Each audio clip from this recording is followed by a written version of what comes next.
Ready Player One is the laziest sack of shit I've seen in a long time. 2018 has already been an incredibly underwhelming year for every film genre. Especially summer films have been an embarrassing display of mediocre filmmaking or a shameless cash grab disguised as harmless family fun. Ever since I saw the trailers for the movie in question, I thought, well, it doesn't look like anything special, but I'm sure it will be a mindless fun movie. I bet it'll be a nice love letter to old school pop culture. I'm sure it'll be fun, harmless, and it will be over quickly. But my, I now realize how wrong I was. Now I see, I was naive. Ready Player One has easily one of the worst scripts of the entire year.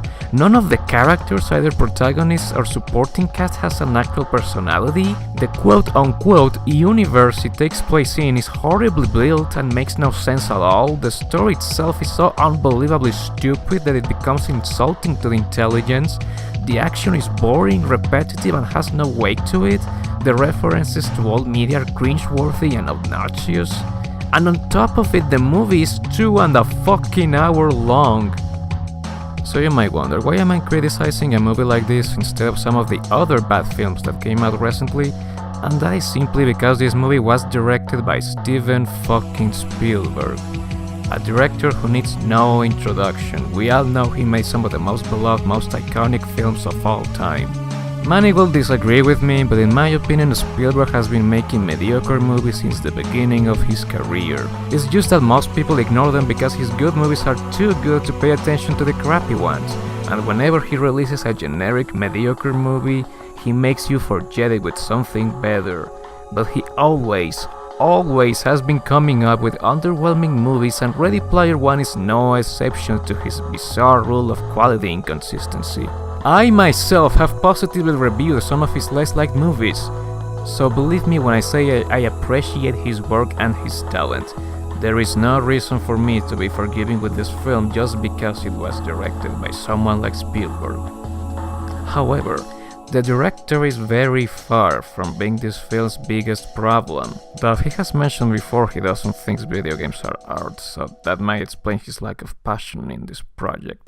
Ready Player One is based on a book of the same name, which is just as bad, if not even worse than the movie's script.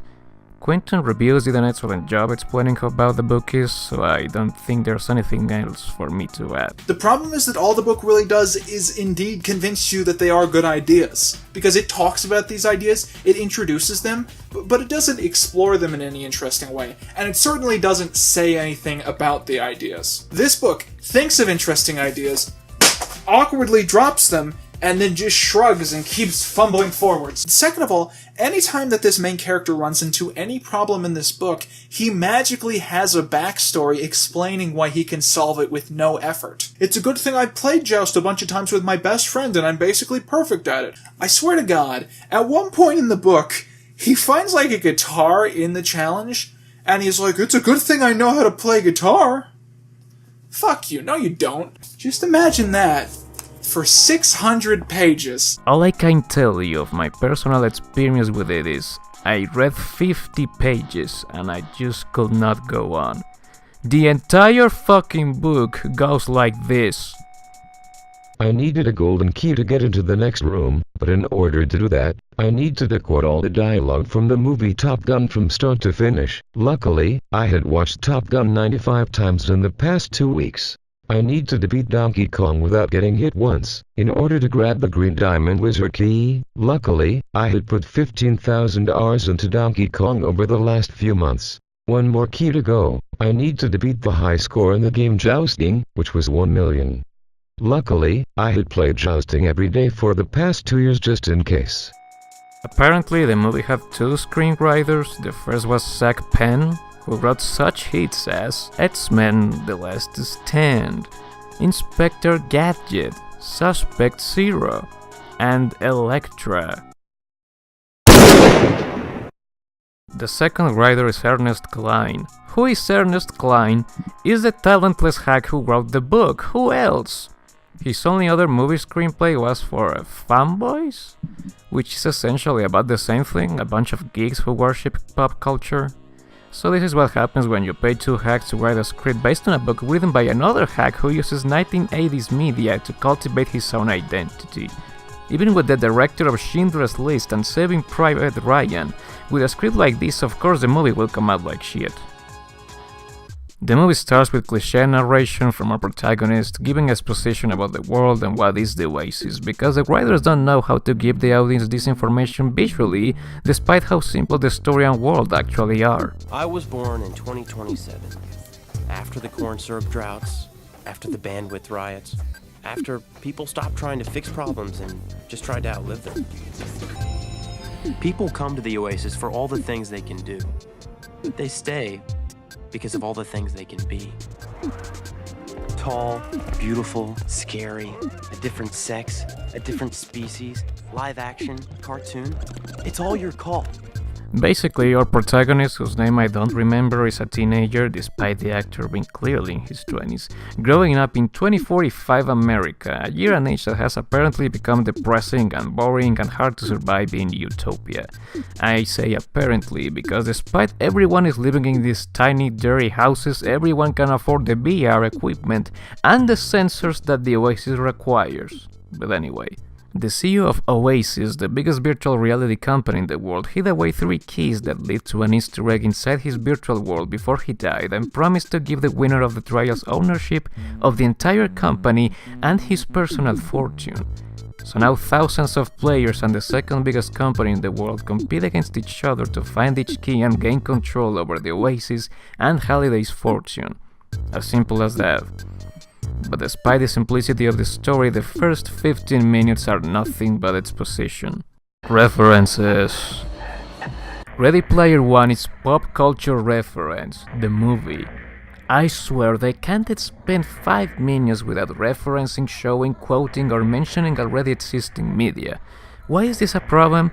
Well, first off, if you're a young person, another movie buff, or a video game enthusiast, you get no enjoyment out of them because you don't know what they're referencing. And if you do understand the references, you'll be taken out of the film while remembering something far better than this low-effort nostalgia jerk-off. Hey, remember Akira, the excellent manga and animated film with such bizarre and interesting sci-fi concepts, social criticism, and great characters? I wish I was watching that instead. Remember Monty Python and the Holy Grail, an original comedy filled with fresh and smart humor that managed to become one of the funniest movies ever despite having the budget of a ham sandwich? I'd rather rewatch that instead of this. Remember Batman? Remember Street Fighter? Remember Duke Nukem? Remember A Nightmare on Elm Street? Remember Child's Play? Remember Godzilla? Remember Back to the Future? Remember Overwatch? That's not even old. Remember the Battletoads, one of the worst games ever? Remember RoboCop? Remember King Kong, who's from the fucking 30s? Remember Thriller? So you could say most of this film is nothing but 2.5 hours of member berries, except this time it's not funny. It gets sold after 15 minutes, let alone an hour and a half.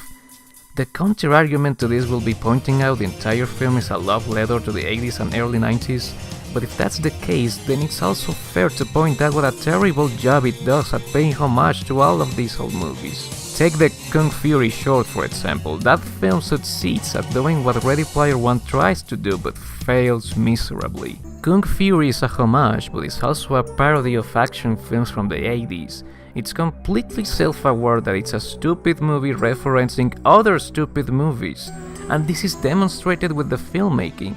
The entire film is trying to look like an old VHS tape. They make fun of how stupid the dialogue was, the protagonist gets a partner so they can reference how cliched and generic the body cop movies were getting. They make fun of the ridiculous product placement of how Hollywood made movies about Asian martial arts but always gave the spotlight to a generic looking white guy, and the smart people were always some kind of sidekick. Kung Fury works because the references tell themselves and are shown to the audience as the film goes along. The pacing is never interrupted to show a character from another movie. Where'd you find an Iron Giant? Remember the Iron Giant? The same can be said about Blood Dragon, the only Ubisoft game I like. Blood Dragon is also a homage and a parody of over-the-top sci-fi action films from the 1980s decade, and they also make a ton of references to old video games and movies. Except they don't tell you where they come from or what they mean, because they know you're not an idiot and probably can tell they're referencing incredibly popular and well-known media. From the toxic ashes of Vietnam War II, a new breed of renegade soldier is born. Part man, part machine, all cyber commando. And the game is not just a nostalgia jerk-off, it's also making fun of the stupid things the American culture was known for back in the day. Without the side effects. No, Doc. No way. I swore an oath to a special lady. Your wife? No. Lady Liberty. She taught me that winners don't use drugs. The cutscenes are stupidly exaggerated and charged to the brim with swearing. There is a training montage, and on top of that, the wonderful music makes an excellent use of the typical scene from the time period. The 80s aesthetic is brilliantly portrayed. She's running dead in the head. This isn't my first time killing guys, and I hope it's not my last.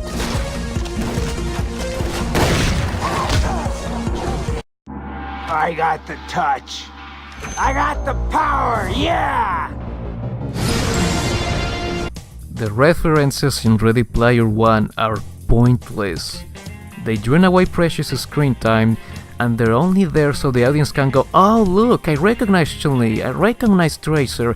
Clap everybody, clap. There is nothing creative about it, there is nothing funny or interesting or even cinematic about it. It's just pandering to people's nostalgia, and they waste so much time showcasing these pointless references that the film becomes unbearable and embarrassing.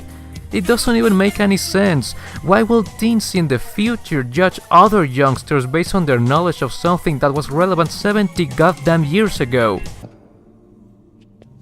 Favorite shooter? What? Excuse me? James Halliday's favorite first-person shooter. What? Oh, GoldenEye. Playing as? Odd job. Is this a test? Favorite game variant? Game variant with slappers only. No weapons. I know what slappers only means. Racer? Wow, Ernest, you really understand how teens talk. It's not like you made an entire book in which you can fantasize about a world where your outdated knowledge is rewarded with a girlfriend and real friends. Turbo. Oh, and his favorite food was Hot Pockets. Favorite restaurant was Chuck E. Cheese. Song was Video Killed the Radio Star by the Buggles. Video was Take On Me by a Hob. His favorite quote was from Superman. This is the equivalent of me giving people I meet an extensive trivia on black and white movies and emphasizing on pointless information like Humphrey Bogart's favorite restaurant. Yeah, I know. But that's because we're best friends, dude. She could be a dude too, dude. Come on. I'm serious. She could actually be a 300-pound dude who lives in his mama's basement in suburban Detroit. And her name is Chuck. Think about that.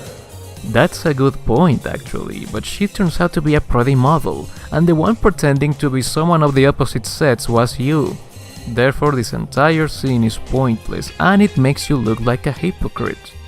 The characters are like this all the time, they don't even speak like humans. Speaking of which, the characters. This movie has no characters. This movie has props, played by B-list actors and given the most generic, overused dialogue and a personality of the same caliber. We have the tough black girl, who turns out to be the generic comedy relief and sidekick of the white protagonist. We have two Asian characters that don't have almost any dialogue and have absolute no impact on the story. Then we have the generic white girl, who pretends to be a strong, independent woman and by the third part of the film is reduced to a trophy for the protagonist. Then we have the generic white guy as our protagonist. He's an almighty person who is perfect in every way, is a good person to everyone, and can do no wrong.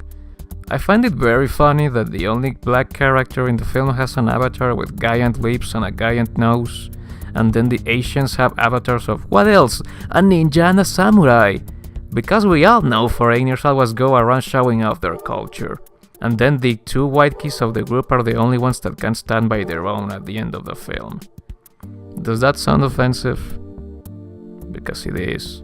Oh, Ernest, what a great American hero you are, showing those disgusting minorities their place. But the worst character is easily the main villain, who's a businessman and CEO of the second largest company in the world. And just like everyone else, he has every cliché you could imagine. He's cruel and evil for no reason, and the only thing he cares about is money. He's immature, juvenile, and overcompensates with a muscular and giant avatar. He even tries the mandatory "join me, together we'll rule this place" dialogue when he meets Mr. White protagonist. He even tries to convince him, telling him he's into the same shit he's into. You get unlimited weapons, magic items, ships. You want the ship from Defender? You know, it kind of can just jump into hyperspace. You want the Millennium Falcon? Because the first thing that I would do is convert all the schools on Ludus to replicas from the Breakfast Club and Ferris Bueller. No way. That's a great idea. I crack open a tab. I put on some Duran Duran. I play Robotron. That's why I love the Oasis. But then Mr. White Boy realizes he's a bad guy and rejects him. You know what? Just seems like he wouldn't want you winning. A fanboy knows a hater, and I know you've got a whole department of oologists in your ear. So if you want to know what I really think, I think you're full of shit. Don't you hate it when a movie tells you to reject the evil businessman and blames all the problems in the film on him, while the film is owned by a shitty, immoral company? Hey guys, this movie is brought to you by Warner Brothers. Please ignore all the anti-consumer tactics we put in our video games, and all the movies we ruin with studio intervention. Also ignore all the sexual offenses of our partner and dear friend Brett Ratner. We aren't the evil ones for protecting him and his company, it's this fictional character in this movie we own. The plot of Ready Player One is basically of an evil businessman with a company being defeated by a good man with a company, which is the same plot as The Good Burger. Anyway, after being rejected, the evil businessman literally sends a bombing drone and destroys the house of Mr. Whiteman, thinking he's in there, but he only killed his aunt and her boyfriend.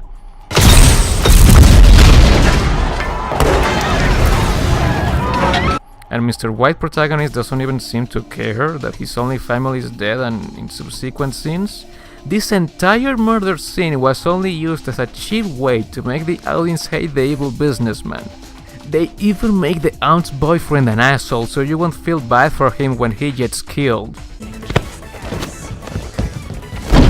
I zeroed out because of your broke-ass gloves. How much of our house money did you spend on upgrades? Well, all of it. But I was gonna win. It's our goddamn My boys house. were in that challenge. You couldn't have beat them in a boot suit, you noob. Stop! You touching my stuff again? Not joking. Out. Don't call here anymore, you got me? I don't want to hear your voice ever again. And wait, is that Ralph Fiennes? He's a great actor! He was amazing in The Witch. What the fuck is he doing playing an extra in this piece of shit? He has the talent to be a main character, yet they only give him 10 seconds of screen time. Holy shit. There is a certain scene in which Mr. White protagonist and Mistress Human Trophy go on a date and dance to Staying Alive in a cringe-worthy sequence. And they're attacked by Evil Man's henchmen, even though they were just in a lobby where players should be unable to attack other players. That's another thing. If the Oasis was real, it would be a terrible game with shitty management. After getting out of danger completely unharmed, they argue because Mr. White Guy told her his real name, and that somehow makes her mad and accuses him of being obsessed and delusional, even though she spends just as much time as he does in this game. You don't know. My dad died in a loyalty center. He borrowed gear. He built up debt. He moved in with the promise of working it out, but he never did. IOI just raised his living expenses. Then he got sick and he couldn't afford to get out, and then he died. No, you don't live in the real world, Z. From what you've told me, I don't think you ever have. You live inside this illusion, and I can't afford to let you distract me. So, apparently, if you somehow owe money to the company, they literally can kidnap you, hold you against your will, and force you to work inside the virtual world to pay off your debt. Where the fuck to start? First off, this is literally slavery. If you owe too much money to a company, they'll just take away your possessions and terminate your credit and account. Second, how the fuck do they make their money back with virtual labor? It's not real. If they own the system and have access to the game's code, then they don't need virtual labor because they can literally control this reality and can create objects out of thin air. Third, if your father died for overworking in this concentration camp, why the fuck did you become a famous player yourself? That should have been enough to teach you this system is awful and you should keep away from it. And now that I mention it, you were a famous player even before Mr. Whiteboy became popular himself, meaning you played even more than him, you fucking hypocrite. Why you even reprimand him for confessing to you? If you were flirting and groping him before, you were almost grabbing his crotch. Now I think this scene is one of the worst ones in the entire movie, because not only is terribly written and delivered and directed and acted, is also pointless. After they destroy the house of Mr. Whiteboy, some kind of secret resistance-like team formed by numerous players rescues him and bring him to their secret base. And sure enough, Mistress Human Trophy is one of them, as she immediately forgets she was mad at him, and then they both have one of those movie conversations that is supposed to convince you they have chemistry. And then it's revealed she has a birthmark on her face. Aww. I guess Ernest thought he could trick us into liking a Mr. White protagonist by showing us he's such a great person he's willing to accept a woman despite her imperfect psyche. Because he's such a nice guy, he can see through her and doesn't care about her being unattractive. Fuck him! She literally looks like a supermodel from an acne cream commercial. It doesn't even look like a birthmark or a scar, it looks like a chocolate stain. God forbid they actually have an ugly girl as the love interest. How is the audience supposed to care for a character that doesn't look like a supermodel? Plus, Mistress Human Trophy doesn't even play the part properly? Her birthmark is supposed to make her insecure and shy, yet she has the attitude of a superheroine in the rest of the film, even the scenes outside the virtual world. This is the only scene in which she acts like an insecure person, and like I said before, this makes the dancing scene completely pointless. Now that I think of it, the entire point of having a resistance group of other players was also pointless. Not a single one of them has a single line of dialogue. All of them are captured by the evil businessman later on and never show up again. So much for your resistance. The trials. The first trial is an obstacle race. Apparently nobody has ever been able to complete it because King Kong shows up and kills everyone who gets near the end, and nobody has completed the race even 5 years after the trials came out. But our white protagonist, being the special perfect hero he is, realized that Holiday put clues to complete every trial in a museum about his own personal life. So he and Mistress Human Trophy go there and watch a recording of him and his old friend in which he says he wishes he could go backwards in time when his creation was just a game and nothing else. Backwards. Really fast. Fast as we can. Why the fuck is there a recording of this? Who plays the camera in this room? Anyway, he concludes he has to drive in reverse for a couple of seconds, so a secret path will open up and land him safely to the finish line. This is where the movie completely lost me. If the key to complete the first trial was hidden in a clue in the museum and everybody knew this museum had all the necessary clues to complete the trials, then the place should be floating with people instead of being completely empty.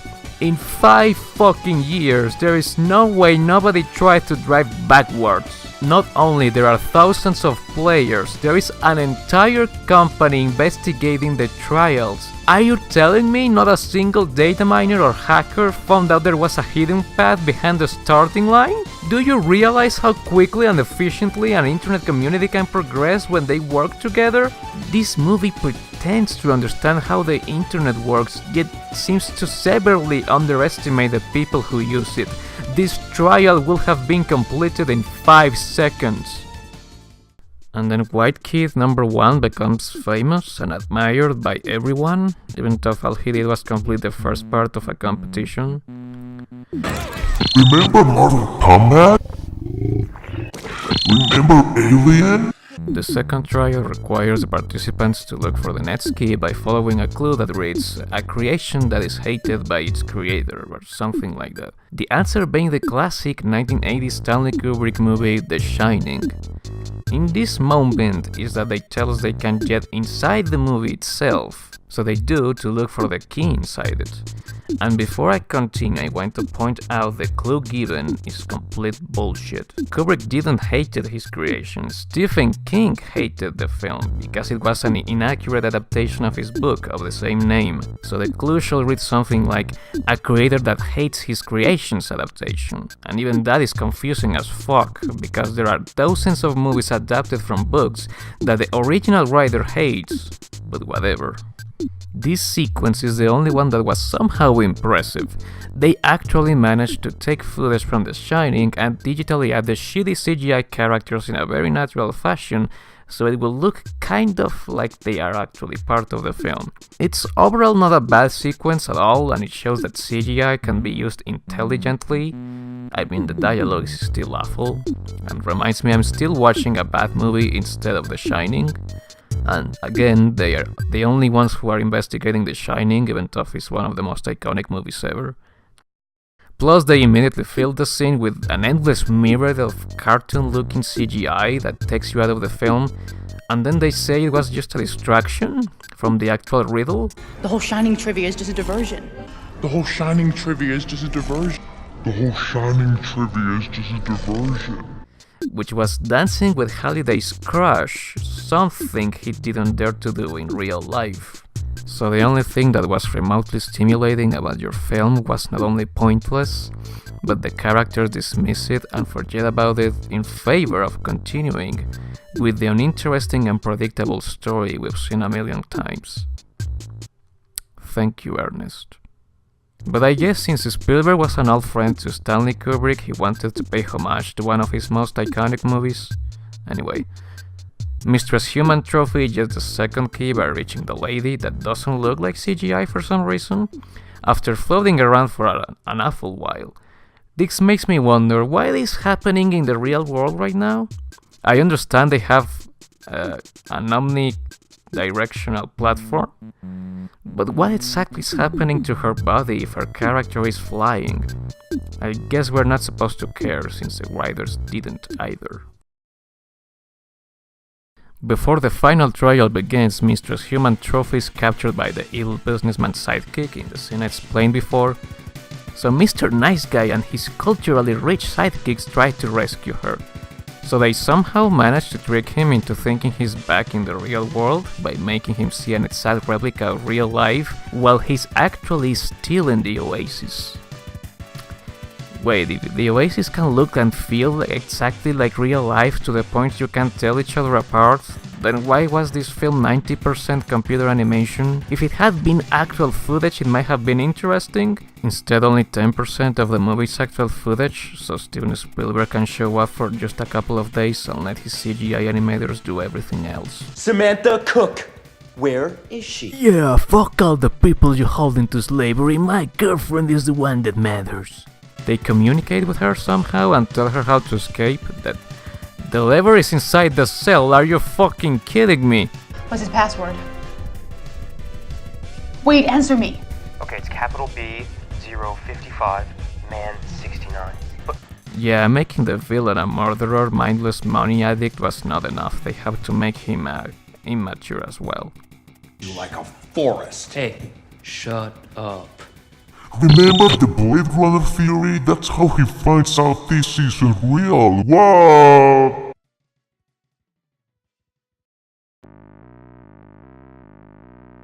Then Mr. Generic White Protagonist delivers a lame speech asking every player to help him fight the evil businessman, and they make the cliché moment of silence that makes it look like everything is lost, but everyone shows up to help him. Yeah, let's all risk all our money and time spent in this game for some guy we don't even know. They play a classic Twisted Sister song. Why do you even use a radio? The musical just play in the background. Everyone is risking their character and you're there holding a radio. So next 15 minutes of the film is just that. Fighting and shooting and explosions. None of it means anything, and none of it is investing because I know the protagonist is going to win the day at the end. The entire thing is just soulless CGI. The only thing they lose is a VR character. And even if they would actually die, the characters are so boring and dull, I will not even care. That's what the third act devolves into. Loud, stupid bullshit. The businessman takes out a Mecha Godzilla, so the Japanese guy responds with his own robot. Remember Mobile Suit Gundam? We acknowledge anime exists. Give us all your money. Why even reference Gundam if he's going to get killed in 10 seconds? The one who destroys Godzilla is Mr. Supermodel anyway.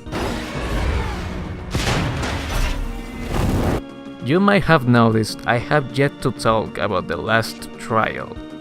And that's because said trial is simply finding the very first Easter egg in the history of video games. Mr. Evil Businessman has an entire room filled with scholars investigating which game contains it, even though that's info you can get in a second from Wikipedia. Gee, I wonder who's going to win this one. It's not like this movie has been the most cliched and predictable thing ever until this point. The ending. So after getting the last game, Mr. Whiteboy is pursued by Miss Evil's sidekick in a car chase that's kind of ripping off Inception.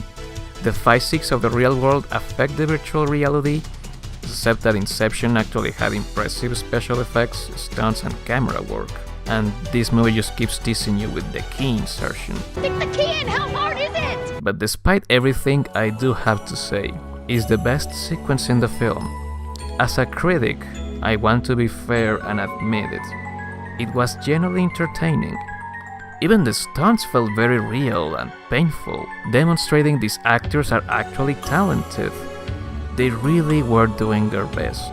For a second, it made me remember how talented and brilliant Spielberg and his crew really can be.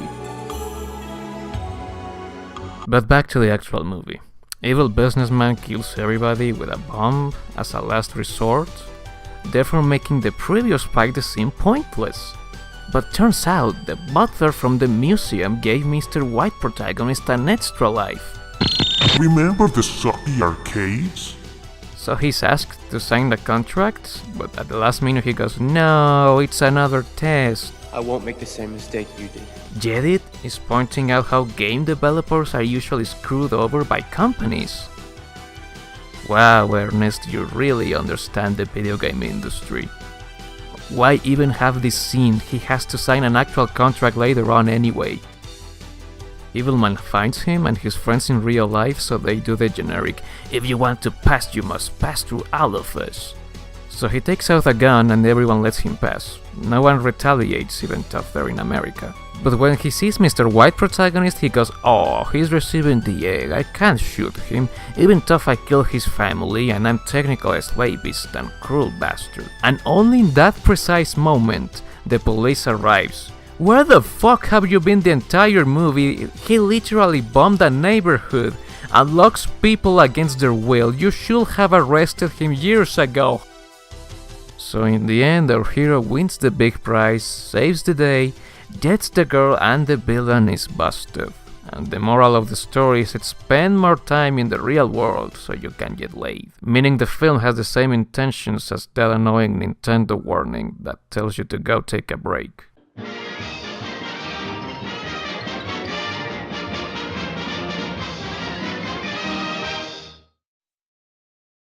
Wasted potential. As I said before, I actually think there is talent in this film, and considering how much money was thrown away to make it, I might as well talk about the things this movie could have achieved. My main interest is the character of Halliday. He was played by Mark Rylance, who's an actual actor and not a model. First off, he actually looks like a nerd, like everyone else, making his character more authentic despite being very stereotypical. Rylance gives the character very natural mannerisms that make you understand he might be either mentally challenged or at least socially inept, without the necessity of addressing it. And he has the only scenes that actually have any real emotion. You learn how he feels about his own work. You see him realizing his game has turned into a virtual reality that millions of people in the world are using to escape their depressing, miserable lives. And at one point he wishes to go back to the time when his creation was just a video game. You see him argue with his business partner and only friend, and later on we find out he's even missed his only chance to date his love interest because he wasted his entire life away from people, and the only place he feels safe is at work, or surrounded by his nostalgic obsession, just like the author. And in the end we learn his last wish is to make sure his successor doesn't make the same mistakes. He is the only actual character in the entire film. Even if it's barely developed, you can somewhat understand him. What can you tell me about the 5 generic teens in this movie, aside from the fact that they're good people and good players? Jack shit. These props cannot be called characters. They're so dull and shallow and inhuman, their interactions are just boring. They even released all these embarrassing posters mocking classic films to promote the characters and make them come off as friends, even though they barely interact with each other. And the only reason we're supposed to think they're friends is because they keep telling us.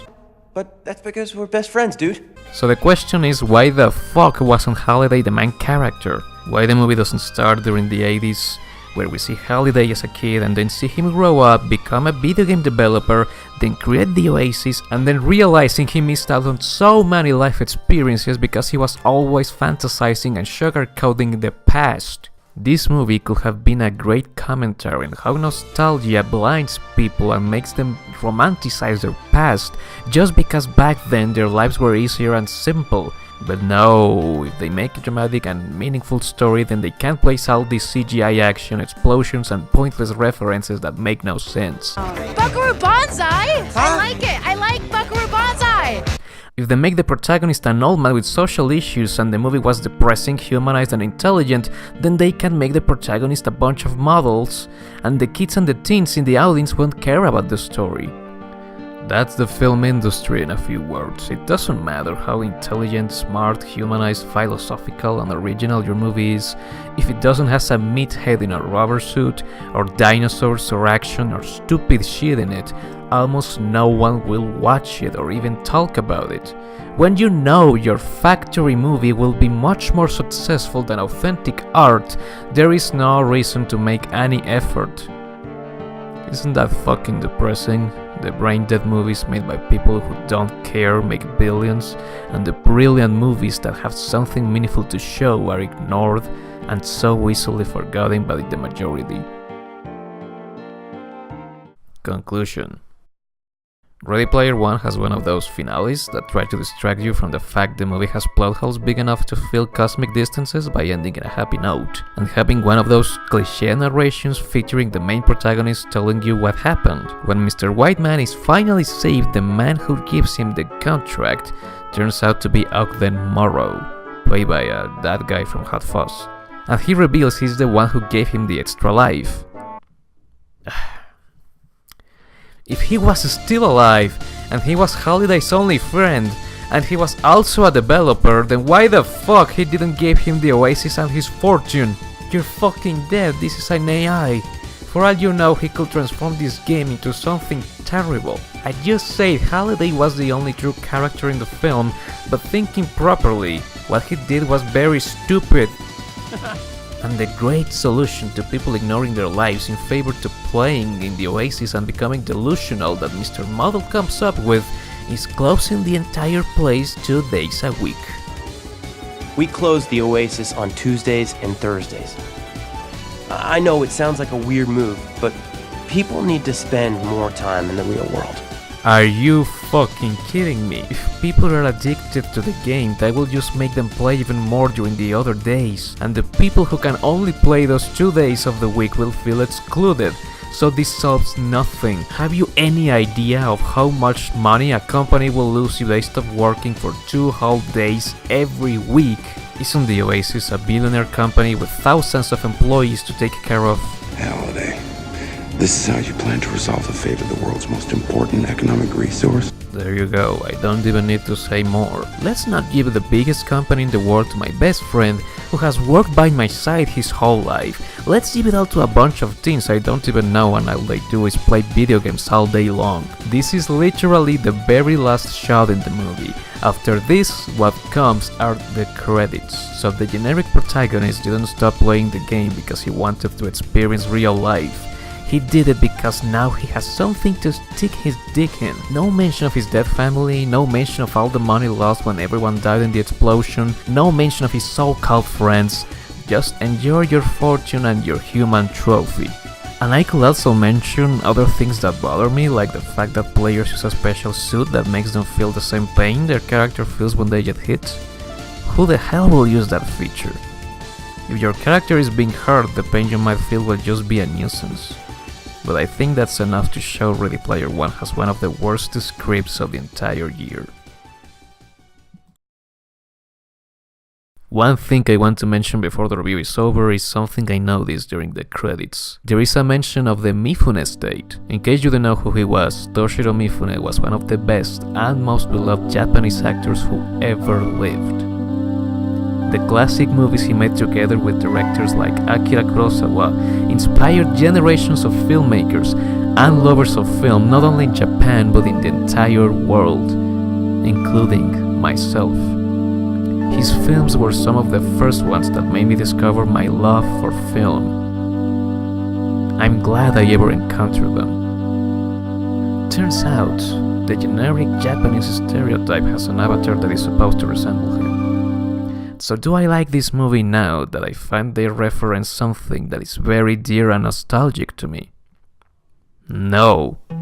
Anyone can make a reference to something everyone loves or remembers. That means nothing. That awful Western movie by Seth MacFarlane, Back to the Future reference. Yeah, so what? Where is the movie? Where is the substance? Those movies that they reference and worship are still remembered and beloved today because they broke new ground. They pushed the envelope. They were creative, brilliant, visionary, well-written, well-directed, well-made films.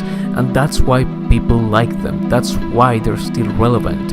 That's why they call them timeless. And then you come and try to honor them with a product that is none of those things. Something devoid of effort and so filled with cliches and incompetence. Not only I think this movie has shoes too big to fill, I think it's an insult. This is not timeless. This is not brilliant. This is an unoriginal, predictable, pandering, generic, pointless, brainless, poor excuse of a story. Oh, and that so-called homage is defeated in 10 seconds and then flips the bird. Because that's definitely what a Japanese gentleman would have done. Yeah, fuck this movie. Oh well, at least I know there is no way people will give this disaster any praise. Right? Right? This movie hit me. I didn't like it. I loved it. This is a fantastic Steven Spielberg adventure that brings Spielberg back and making movies that just bring out the inner child and all that. I would go so far as to say this movie is one of the best commentaries I've ever seen. Yeah, let that sink in.